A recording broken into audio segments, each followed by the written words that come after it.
Well, there was a much publicized medical event in my life where I had cancer, and part of the deal was, for the last 2 years I've been going around the country talking to groups like this about survivorship. Well, not just high schools, but cancer survivor groups and comprehensive cancer centers, and I've been to all major cities in the United States at least once. If there were a way to categorize it, I'd say I preach a gospel of survivorship, that it doesn't have to be a totally debilitating disease and that you can survive it, and millions of people do.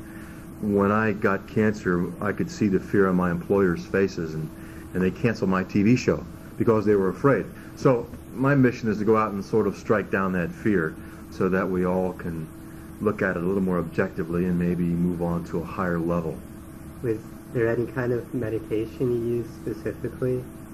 Oh, I had a major cancer event which required 2 major surgeries, radiation, 9 months of chemotherapy. I lost all my hair. It was grueling. I mean, it was nothing casual about it. So, but I think along with that, the notion of alternative medicine and the notion of prayer and spirituality and the love of family and friends, I think is just as powerful as all those chemicals and the medical cure.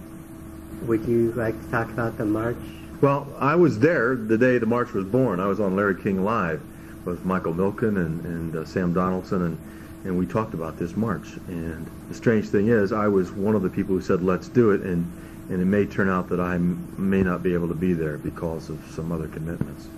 So, I don't know how much good those things do, but I do know that just maintaining our vigilance and our consciousness about something like this, I mean, there are 1.3 million new cases of cancer every year that are detected, and it's hard to go through your life without meeting someone who isn't touched by it in some way.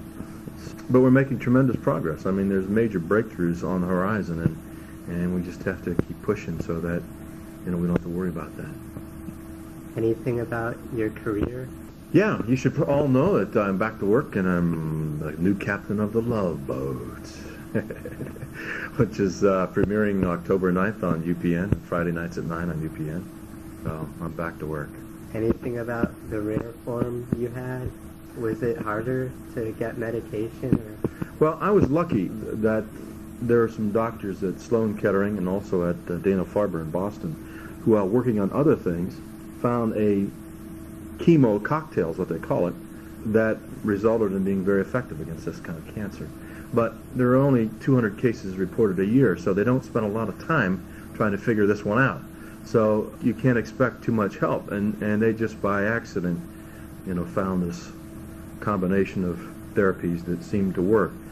It's a scary thing, and you have to maintain your vigilance. I mean, you have to really be very careful about your own body and follow your instincts about it, and not be afraid of it, because it's the fear that will be your undoing.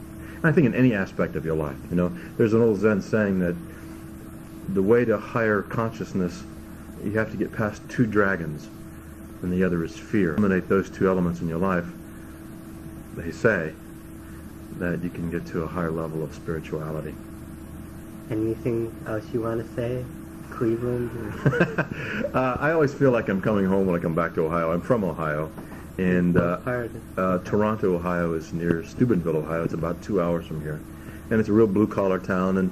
And I went out to Jacobs Field yesterday, and I just felt I was sitting with my neighbors. Thank you. Thank you very much.